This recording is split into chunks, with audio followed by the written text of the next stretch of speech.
2024 সালের চাঞ্চল্যকর ঘটনা।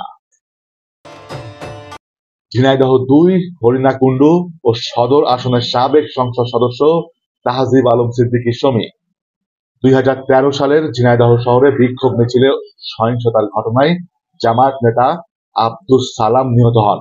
সেই ঘটনায় 2024 সালে সম্প্রতি সদর থানায় একটি হত্যা মামলা দায়ের করা হয়। ওই মামলায় রাতে সাভার থেকে সাবেক সংসদ সদস্য তাহজিব আলম সিদ্দিকীকে গ্রেফতার করে র্যাব। পরে তাকে ঝিনাইদহ সদর থানায় নিয়ে আসা হয়। গত 4 আগস্ট জেলা বিএনপির দলীয় কার্যালয়ে অগ্নিসংযোগ, ভাঙচুর এবং জেলা বিএনপির সভাপতি এম এ মজিদের বাড়িতে অগ্নিসংযোগের ঘটনায় করা আরো 2টি মামলায় তাহজিব আলম সিদ্দিকীকে গ্রেফতার দেখানো হয়েছে। পরবর্তীতে তাকে জিজ্ঞাসাবাদের জন্য আদালতে 10 দিনের রিমান্ডের জন্য আবেদন করা হয়েছিল।